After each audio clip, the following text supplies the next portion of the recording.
Hello, welcome to Soulprint Intuitive Tarot. My name is Cindy. Thank you so much for being here. Thank you to my new subscribers and the new commenters.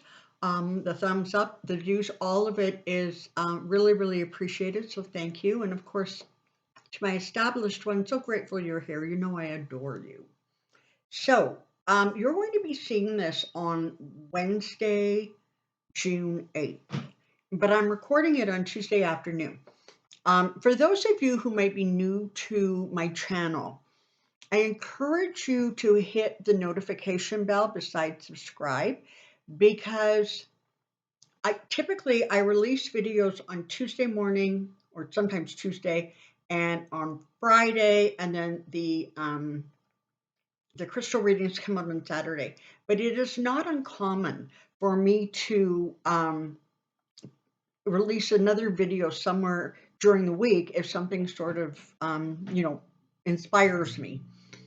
So what inspired me today was I woke up this morning and on my news feed, which is CTV News, which is Canadian, there was this article that said that there was an email that revealed the Trump campaign told the fake electors in Georgia to use complete secrecy. And it made me realize that I don't know if I have, or if I have, it was certainly a while ago. I haven't done a reading on the DA investigation, on the activities around Georgia. So we know a couple things. We know that there is an intensifying investigation going on from the Department of Justice, the big one, looking into all kinds of stuff. We also know that Fani Willis, who is the DA for Fulton County in Georgia, I think I got that right, has said that her investigation started with that phone call between Trump and Rastenberger about, I just need whatever it was, 1,100, etc., more votes. But what she has said publicly is that this thing is expanding, and sort of all of the areas that come into play around that investigation are also being investigated. And so is this email that was just released. So this is about the fake electorates or electors who were sort of put into place in Georgia to, create this fantasy result that would cancel the Democratic leaning result for Biden. Okay. And the person who did it, it was sent by a gentleman named Robert Sinners. And he, on election day, he was Trump's operation lead in Georgia. Let me correct that. He was his operations lead in Georgia. And on December 13th, 2020,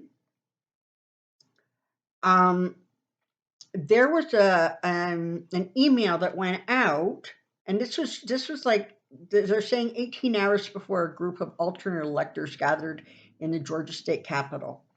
So in part, it said things like, I must ask you for your complete discretion in this process. Your duties are imperative to ensure the end result, a win in Georgia for President Trump, but will be hampered unless we have complete secrecy and discretion. So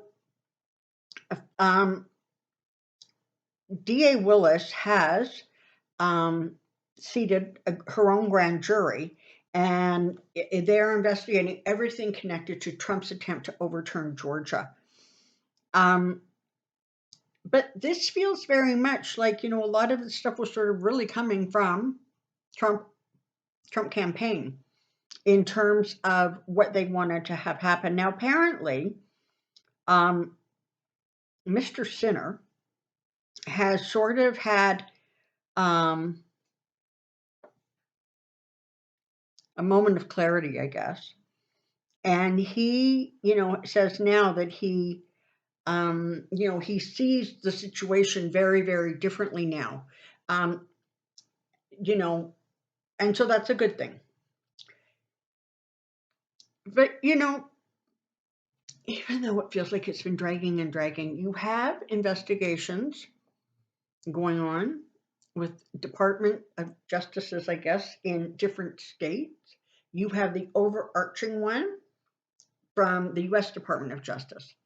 And these things are picking up pace, they're picking up steam, and they're starting to really, roll out. Now, there's going to be that situation where at some point things are going to get quiet because there's that sort of, well, you can't do stuff close to an election that could impact the results of the election, although God knows it's not like the previous administration actually followed that logic or rule. But so, we're going to see. But I want to take a look at Georgia. I just think that that could really be the state where the former guy kind of gets his comeuppance, okay? Because of the phone call, of course, right? I mean, that's what you call like a smoking gun, right? But it sounds as if the investigation is spreading out from the phone call, and there is more and more stuff being uncovered. So come on down because I have a question.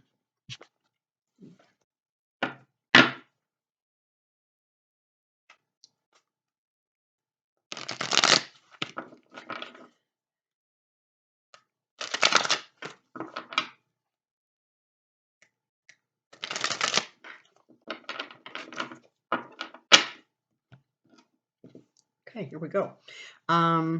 DA Georgia Trump. DA Georgia Trump. DA Georgia Trump. I guess this email or Fannie Willis's reaction to it got Trump right wound up over the weekend because he was like mouthing off on his, what is that called? Truth Social or whatever the heck that falling apart media thing is of his. Truth Social, I think. So he got right whipped up and right agitated about the release of this email. Also, J6, the January 6th committee, they have a copy of the email, of course. So here we go. What do we know? Okay. Well, that's a great place to start.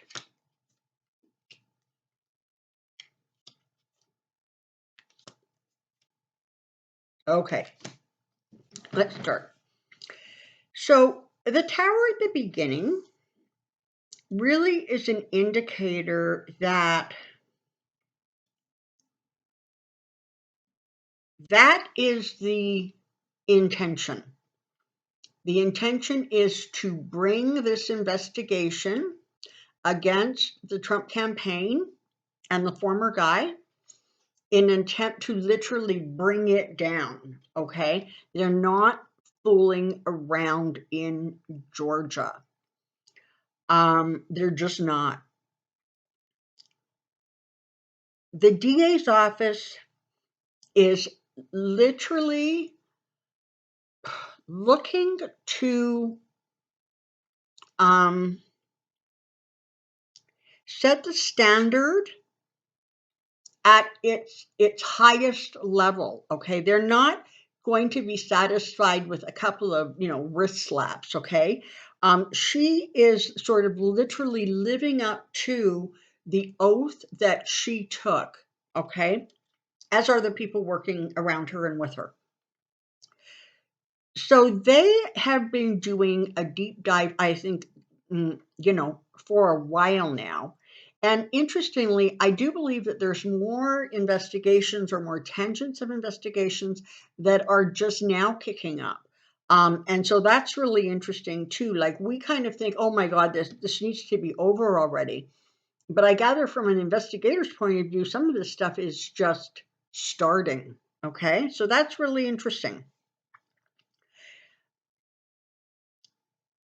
More and more, as bits and pieces come out, and certainly a lot of bits and pieces are going to come out starting on next Thursday or this Thursday, I'm sorry, with that televised, hearing from the January 6th committee. But there's going to be more and more information that is flowing, more and more communications. And things are going to start moving, I think, a little bit faster than we have seen. And as I said, I think in the last video, things are kicking up with the Department of Justice. They're becoming, this is a massive, in fact, they say this is the biggest investigation that the Department of Justice has ever undertaken.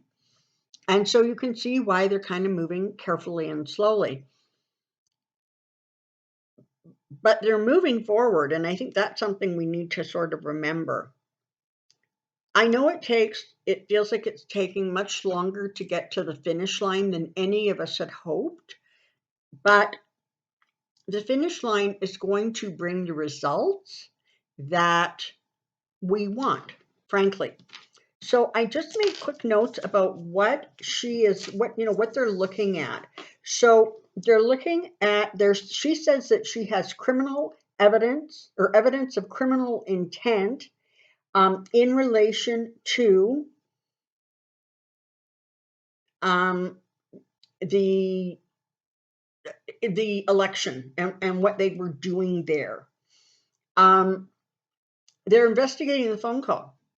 But they're investigating racketeering. They're investigating fraud. Apparently, there's a RICO element to this in terms of Georgia. And so, that's a lot. And the thing is that we know that DA's offices really, really, really need to feel that they've got a winnable, secure, sort of bulletproof case. And that's what they're working on now. The last thing you want is to bring these charges and then lose the case. Because what that does is it sends a message, of course, that, well, yeah, this is okay, right? They couldn't prove it. We're not guilty. We didn't do anything wrong. And it's a lot. Okay, they're dealing with a lot. But you need to trust that the Georgia DA's office is working, or the Fulton County DA's office. Apparently, there's another investigation ongoing out of Atlanta. But anyways, this reading is about the Fannie Willis one in Fulton, Georgia. Okay. If I get them all twisted and mixed up, forgive me. Don't forget, I am Canadian. But anyways, this is a heavy burden, but they have absolutely no intentions whatsoever of not succeeding and not bringing this thing to a successful conclusion on all possible charges.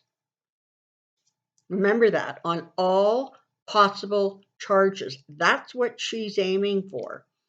And she understands that's kind of funny, actually. She understands that the more defensive the former guy gets, the faster her case moves forward. Because again, we've said this for years now, he doesn't know when to be quiet. Okay, he just doesn't. And every time he starts yakking, he actually ends up saying things that are more incriminating or repeat and amplify what he has already said. So one of the things apparently that he said in this True Social ramble that he did was that the phone call was perfect. It was a perfect phone call. that goes to state of mind, right? The fact that he thought there was absolutely nothing wrong with demanding that, some 1,200 or 12,000 votes just get found somewhere. So it continues to actually build her case. The more defensive he gets, the more frustrated or angry or scared, because I think that's playing into this big time. It just allows her to move forward. In some ways, in some ways,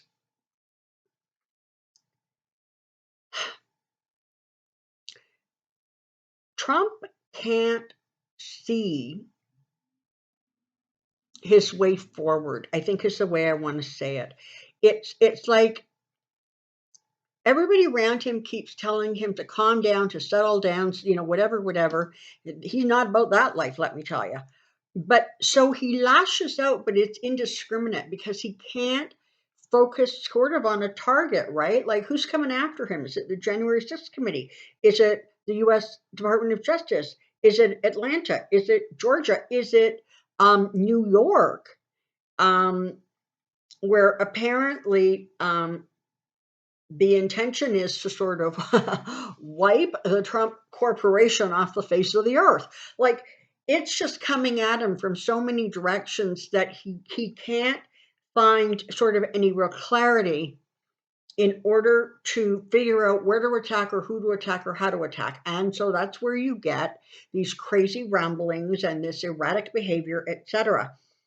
He is relying very, very strongly on the people in his most inner circle, but they are not able anymore to keep him calm. They are not able to, in some ways, do anything that helps him because he does so much that is self destructive. And for sure, he's not listening to nobody. So you had this kind of crazy energy around him where people are politely trying to support him, but tell him to calm down at the same time. And that's not working out so well. He continues to fall into the narrative that he created out of thin air that he believes is accurate. And, you know,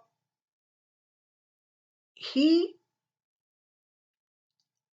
believes that if he repeats it often enough, it is truth. And it certainly has become his truth.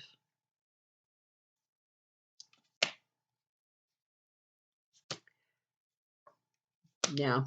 So, there's a lot of emotional upheaval. It feels as if every time he gets some news, he gets mad. Okay. um, it just, everything he hears frustrates him. Everything he hears just makes him a little bit more, crazed. Okay. Because he can see those, the circle tightening and tightening around, you know, him and around the family and around the campaign and around the corporation. So everywhere he looks, there's trouble. And I have to tell you, there is going to, okay, nice. There are going to be 3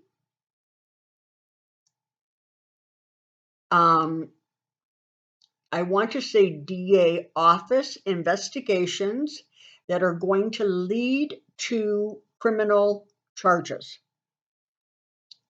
or civil charges. So I guess it's charges or indictments.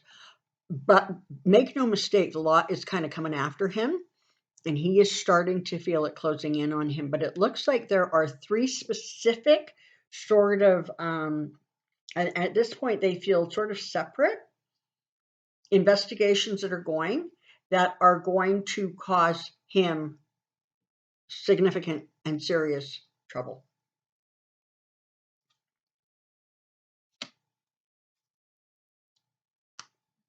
Mm-hmm. And it's going to be women. Oh my. It's going to be women with kind of very cool heads,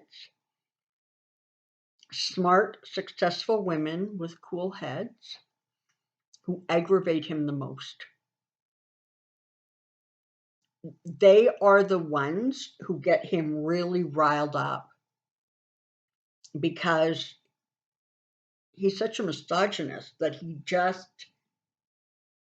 he's almost like insulted when a woman dares to question him, dares to think that she is smart enough to outmaneuver him. It's just not going to go well for him. It's really, really not. It looks as if the investigation in Georgia or investigations in Georgia are going to continue to move forward, whether he doesn't like it or whatever. It's going to keep going forward. And it very much feels like it's going to become more and more intense with more and more information coming out. And interestingly, from this card, I'm getting the energy that he's actually really scared or concerned about money. So I don't know. I mean, apparently he raised all that money for the 2024 campaign, but for some reason I'm picking up some real agitation around money. So, is the corporation itself losing money? Are they having trouble juggling finances? But there's something going on pertaining to him and and money, whether it is funds from donors, whether it is business funds, whether it is dark money. I don't know, but something's going on there, and that is also creating even more sort of agitation, I guess, and frustration. It looks very much like that which Trump tried to steal, the higher power will be victorious.